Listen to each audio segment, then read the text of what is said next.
What's up, everybody? This is Dale from Upstate Bets and DFS. I'm actually here with a new partner today, and that's Braxton. We usually call him Bubs, but we're here talking a little bit of UFC. This is UFC 268 being held in Madison Square Garden.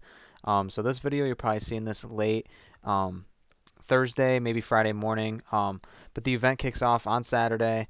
Actually, Bubs is going to be attending that event, so that's why we wanted to get this video out now. So super excited for that, and that's going to be an awesome experience for him. So, for me personally on UFC, he's the guy I look to in terms of betting and whatnot. I'm a little knowledgeable. I don't really know, too much. I know a lot about the main guys, but Bob's, I mean, he knows the thing from the top down. So I figured I'd bring him on the show. We'll give UFC a shot on the channel just to kind of see where it goes. So usually we talk prize picks and DraftKings, but for now we're going to talk a little bit of bets, kind of some prop bets we're going to talk about, some of the best bets we think about, and maybe at the end we'll talk about a couple parlays you can string together. But we're going to focus on the main card here, and the first fight we're going to be talking about.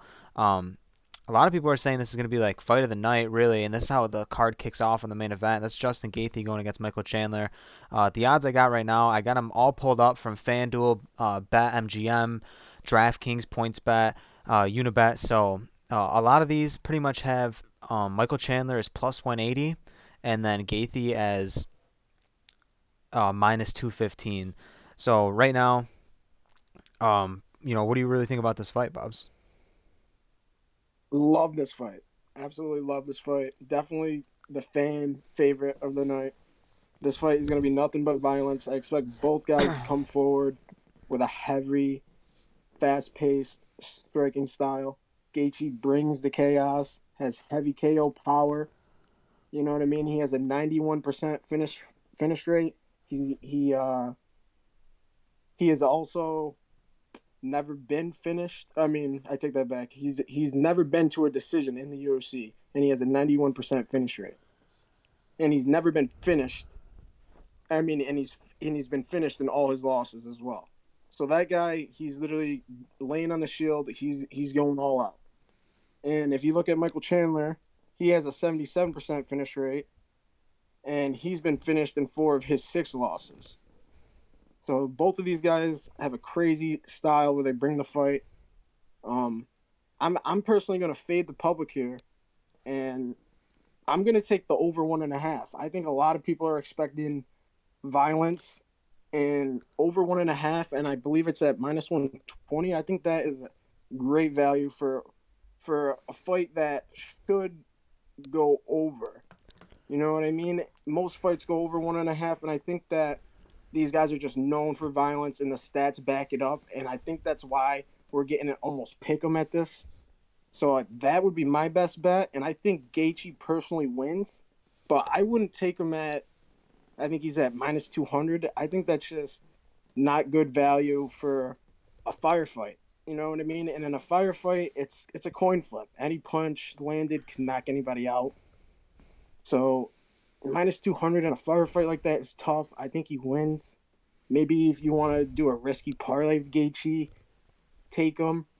But I would do either Michael Chandler round one to maybe cover your ass. But I really like the over 1.5. I'm probably gonna place a bet on that. I like the over 1.5 too. Like you said, Gaethje's never went the distance so far, and Chandler came right into the UFC and just like knocking out Hooker was super impressive, and he almost won the title against Oliveira. So, Yeah. um, he's a tremendous athlete, especially at his age right now. Chandler looks promising at plus 165. I don't mind that if you want to string together like a high volume parlay. But I think the one of the craziest bets that I can see on this so far is probably Chandler by submission. He's plus 1100. Um, he's a pretty good grappler, and I don't think that's out of this world that has a chance of hitting. So I think if you want to just throw a tiny little bet or maybe a couple units just on the submission, Chandler by submission, I don't think that's that bad. But I Yeah. think we're gonna wrap up that fight. We're gonna go to the next one I got on the list here. That's gonna be Frankie Edgar and Marlon Vera. We got Edgar at plus 135 right now. It's reading, and Vera's at minus 167. Actually, switched. We got Edgar at plus 140. It's reading here, and then Vera at minus 172. So Vera's never been finished. Um, I don't know, man. This is gonna be a tough fight in my opinion. I think this card, top to bottom on the main card right now is really nice. And Vera looked good last time against Grant, and I don't know. He's a good grappler, and he threw a couple elbows out there that looked, I don't know, like he's got a pretty decent all around game. So I don't know who you like the most here, but I'm curious to hear what you think. This fight is just scary for me. Like if there's one fight to avoid, I would definitely pass this one. Um, just for a couple different reasons. Uh, I think Frankie Edgar, he's known to be a fast starter, so I expect him to take that round one for sure. And especially because Marlon Vera is a notorious slow starter, he always loses the round one. So if you can assume that Edgar's going to have that first round in the bag, you're counting on Vera to win the next two rounds. And him at that as the favorite, I just don't like that. So and also the over, like I don't know if I want to take the over either, because Vera is a finisher. He's got an 82% finish rate. So I would expect it to be a late finish. So with that being said, I might kind of try to take a prop like Vera round three finish, or I would maybe just take Edgar straight up as a dog shot as well, and hope he wins a disgusting, greasy decision robbery. You Well, know, well, that's kind of my Vera by decision right now is reading at plus 190, which isn't bad value. And the fight goes the distance, it's it's minus not one. bad. For the fight to go to distance at minus 150, especially if you can't, choose between the two, I think that's pretty solid. Yeah, So if you got anything left to say about that fight, like I said, it's like you said, summed it up perfectly. Just kind of greasy. Could be a dog fight. it's So greasy. It's greasy, and Vera even on the feet, like 51% striking accuracy and only 51% defense. And so he's absorbing more shots than he's putting out. That when you're trying to win a when you're trying to win a decision and you're a slow starter, you're probably gonna be down round one. Is sketchy. You know what I yeah, I mean? totally agree. So, but like with all that being said, I expect him to win, but I just can't put my money on that. So, like if anything, I would do Vera round three finish. That's what I like, or like you said, the decision. Or I'd take Edgar as a dog, as a greasy dog. All right, man. We'll hop over to the next fight. I say Billy Q. Bub says Billy Q, but Billy Quarantillo, however you want to say it, that one stumps me every time. And Shane Burgos. Uh, Uh, but Shane Burgos here, he's the favorite at minus 196. Billy Q at plus 164. These two got great gas tanks. Definitely one that's going to be exciting. Fight of the night potential, really. It's going to be, a tough one. They're both tough. 5-inch reach advantage here for Burgos. And he's been in some tough fights lately and throughout his career, and he's got really good takedown defense, and I don't know, like you were saying before, Billy Q.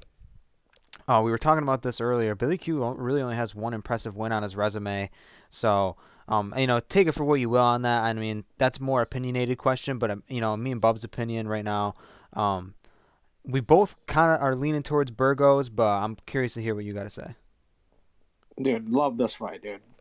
I expect this fight to be on the feet, war, because that's what Burgos has always been in. With especially his last fight with Emmett and Barboza, both losses, but you could argue maybe he could win, except for maybe the Barboza. But anyways, I like that you mentioned he's got the 5-inch reach. I give a slight. I would give the lean to Burgos. The only thing that's sketching me is that he's coming off a brutal KO 5 months ago. I mean, this guy got hit, and it took his body like 5 seconds to even figure out that he got knocked out before he dropped. So just a gross knockout, and only 5 months coming off of it is kind of sketchy. That's the only thing that is taking me off of that. Other than that, I think he rolls, because I think for Billy Q to win this fight, he's gonna need to get the takedown, because Burgos is better striker, and Billy's gonna need the control time to win this fight, and he's just not gonna get it. Like you said, Burgos is a great has great takedown defense at 89%. I mean, so Billy Q is either takedown, get control time, or he's gonna lose. So I like Burgos. Just that 5 month KO coming off of that is tough. But I like Burgos. I would take him probably straight or maybe parlay him, or I'd take Burgos decision, maybe even. Yeah, I mean that Burgos that not when he got knocked out, that was ugly. And I mean, you can make the narrative that it might be coming back a little too early. That what was you say that was about 5 6 months ago. Yeah, It could be a little too early. Some intriguing props looking like Burgo by decision is plus 150. But if you want to take a shot in the dark, if you're already on Billy Q at the plus 165, you want to take him and plus if you want to take him at plus 1500 that he wins in round three or better. I mean that I like that's that. that's pretty crazy odds for that too. So far we've been covering some pretty decent props. If you got anything left to say about that fight, go for it. If not, we can hop over to the female co-main event. Well, let's go. Let's roll. All right, so we got Rose going at has Zhang, man, Wei Li Zhang, and this is just a pick'em that it's reading right now. Um, right here on the paper, I had it down as a pick'em. Some sites have him a pick'em right now, but it's looking like FanDuel is reading it as Rose is the dog right now at plus 100. Whether you want to call it, dog or not at those odds, but the last time these two fought, obviously this is a rematch here, but the last time these two fought, you could say, I mean, Rose claims she's the best in the world, but you could say she got a little lucky on that kick. So I mean, we'll see, man. I mean, we'll kind of see how this goes. I do agree that Rose is just a little quicker. She's tough. She's got really good power. Um, but I mean, I don't know. I'm curious to hear what you got to say about this fight. I love this fight, man. A great rematch, great title fight, especially for the women. Um, I feel like this fight, like I got it nailed down to a T. I feel like it's Doug Rose early. If you think she's gonna win, I would take her round one or round two as a prop. That's the only way I see her getting the win. Um, and I don't know if you noticed, but Weili Zhang, big move. She's moving to her fight camp, fight ready. And I seen the footage with her rolling with Cejudo, and I think that's gonna like tremendously improve her game. You know what I mean? That's a big step moving out of China to the U.S. You know what I mean? I feel like we're gonna see her prove, even if it's just a little bit. And in 5 rounds, I don't know if I like Rose. I call her the bald crow. Her haircut. Yeah. I don't know if I like the bald crow here. Like if you saw her last fight against her fight against Andrade, right? She won the fight, but if you remember that round three, Andrade was coming on strong. Like it could have even been a 10-8 round. And if that fight continues, I think Andrade wins.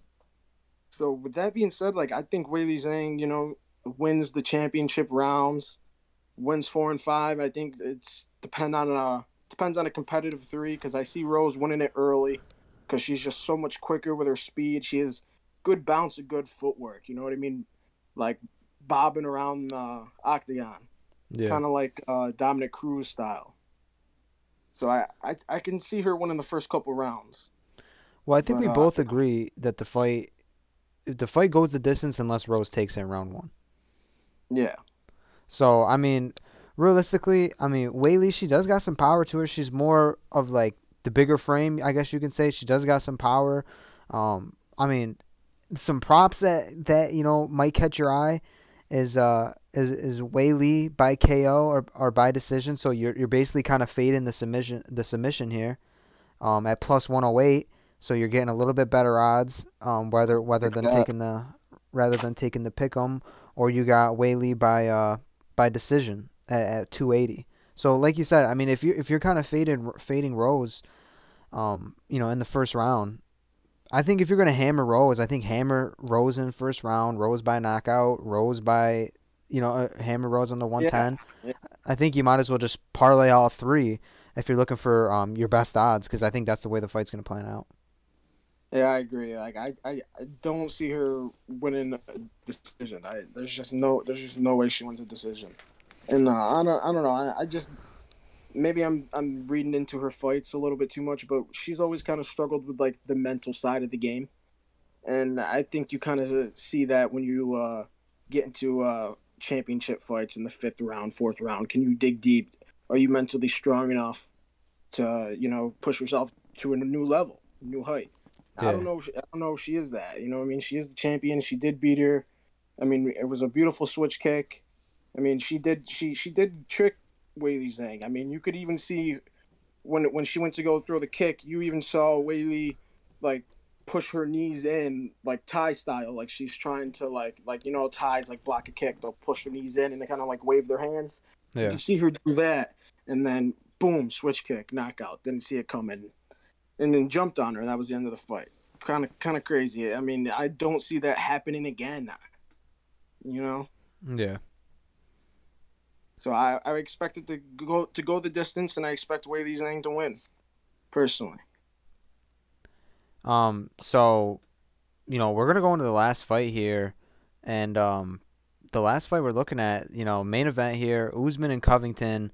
Um, right now it's reading about Usman right here is the favorite at 320, Covington at 250. Usman's got the 4-inch reach advantage. We've seen a lot more Usman lately than we've seen Covington. Usman's been pretty active in the ring compared to Covington. This is the second fight between the two, obviously in a rematch. Usman's 19 and 1, unbeaten in the UFC, and Usman beat him back in UFC 245, and that fight went the distance last time. And I mean, I don't know, man. I don't think that's how I feel like this one's gonna pan out. I like the under 4.5 rounds on this. Think that looks solid and it's got solid odds. But I know Covington's a great wrestler. If he kind of wants to get something going on the ground, I mean, obviously Usman's got like phenomenal takedown defense. But I mean, it's something, maybe get the lower leg kicks going, something like that to kind of break that down. But realistically, I think Usman here at 320 is still even kind of solid value. I think he takes this one. Just because not bashing Covington, but just realistically, just haven't seen a lot of him lately. Yeah, crazy. Yeah, like his only fight in the past year was against Tyrone Woodley, and I mean, and that guy, last time we seen him, he was fighting Jake Paul for God's sake. So the activity for Covington has been bad, and in that time, Usman's beat up Masvidal twice. He baptized the baptizer, and he beat his former teammate Burns. So like Yeah, you said that, like I love the activity there. I love the 4-inch reach, especially now when he moved with Trevor Whitman, his new camp. He his punches are more crisp, more straight. He gets to the target quicker. He used to throw a lot of looping punches, and I think you're gonna see a difference here in this fight. Um, but if I had to attack it, I like the over 3.5 here. Both of them are cardio kings. Both of them are durable. I mean, in the last fight, Covington got his jaw broken in the third round, and still fought 2.5 rounds after that. I mean, I like the over 3.5 at, I think it's at -150. I think that is good value. You're eating a little chalk, but that's not, you can straight bet that. And I think Usman's gonna win. I think he's improved on the feet. He's been more active, and I think the fight is gonna be a stand up fight. I don't see Covington taking down Usman. I know he fought in a higher division of wrestling, but Usman 100% takedown D, and in the first fight we didn't really see him attempt to take down at all, really. So I think Usman rolls. Um, it could be a sketchy fight. I mean, I could see a sketchy decision, but I like the fight to finish because I think these guys are both going to bring a fight. I think it's a late finish. I think it ends in like the fourth or fifth round, like the last fight, or even we might even squeak a decision. So with that being said, I love the over 3.5 at -150. I think that's a hammer spot. I love that. What are you thinking? yeah. I mean, I can't agree more with everything you said. Really, I've been on Usman since kind of these odds, kind of released, and there's really not much props that I'm going for on this main event realistically. Um, So I don't know, man. I think I'm just gonna kind of leave it at the Usman at -320. I think he's some good parlay bait. I think he's kind of a lock. I don't really have any shares of Covington in really any of my parlays. So I think there's more solid parlays in the prelims if you want to string together someone like Usman and maybe like a Vera or something like that, string them together with some people on the prelims. But I know Bub's got some couple dudes on there that he really likes. So let's talk a little bit of parlays for the between the main card and the prelims, and then we'll wrap this up. Yeah, yeah. A couple safe picks. I like Melsik Bagdasaryan. Kind of a mumble there for the last name, but he's a power kickboxer. I also like the under.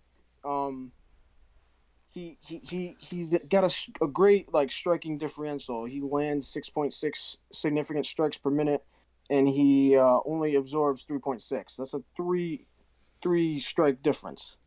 I like him in a round one finish, round two finish. He's fighting Souza, who's a debut, and he's a kickboxer as well. So they're gonna be fighting the same fight, and I think Melsik is just better kickboxer. I think he rolls probably round one finish. I like him, and I would also take Ian Gary versus Jordan Williams. I mean, I'm not a big fan of Jordan Williams. He's got, I believe it's type 1 diabetes, and that's the diabetes you're born with. You know what I mean? And that's tough when you're cutting weight. And I think that 170 weight cut makes him a little less durable. And he's got 35% striking defense. That is so bad. Um, but he is a little bit durable. So if you can just bank on him lasting, maybe the over 1.5 in that fight. But I think Ian Gary rolls in his debut. Cage Wars champion, great striker, great kickboxer, nasty strikes, and he's got good takedown defense and get ups for the most part that I've seen. So I think he absolutely rolls. Yeah, Bubs. I mean, if there anyone else here you want to touch on? If not, we can kind of wrap this thing up. I mean, that's about it. I mean, you could talk about the people's main event, jokingly, Gene Vellante, Chris Barnett. I mean, it's an absolutely disgusting fight, joke of a fight. It's going to be, I compare it to your two fat uncles fighting at the barbecue over the last piece of chicken. That's what that's going to be, an absolute gross fight. I like the over in that. Yeah. Just a funny fight to bet on. I mean, I honestly don't suggest betting it unless you're a degenerate like myself. Going to be a great sweat and a funny fight to watch. So I suggest at least tuning into that in the prelims. It's a good fight to watch. I mean, Edmund Shabazian and Imavov is going to be a banger as well. That's going to be a good fight to watch. I mean, I like Shabazian as the dog. I think he's fought the better competition, and that loss by Hawes is kind of a red flag for me for Imavov. So I kind of like that as a little dog shot as well. And I think Bobby Green rolls as well. I think Alaquinta, you know what I mean? He's coming off retirement. He's been selling real estate. You know what I mean? And Yeah. Bobby Green is just coming off of a fight where he outstruck Fiziev. Even though he lost, if you go back, he outstruck Fiziev, who's supposed to be this nasty striker, all 3 rounds. And he's definitely not going to get a takedown on Green. So I like Green, even though he plays with his food a little bit, and he's kind of known to be a sketchy fighter. I think he rolls as well. No doubt. I mean, a lot of favorites here that I'm kind of looking at. Not a lot of dogs that really catch my eye. Obviously there's a lot of high-powered fights. So I don't know. We like I said, we touch a lot of the main card here, but mostly that's what kind of people are here for. But I want to thank you guys for tuning into the video. If you really want to see some more UFC footage like this, be sure to give some feedback, like the video, comment on some things. I know I'm mostly an NBA channel, and I do cover some NFL, and I don't know, man. Like UFC is something like I typically do bet on, in the main events, and I mean not the main events, pretty much every pay per view. Bubs, I mean he's an avid UFC watcher. Loves everything to do with MMA.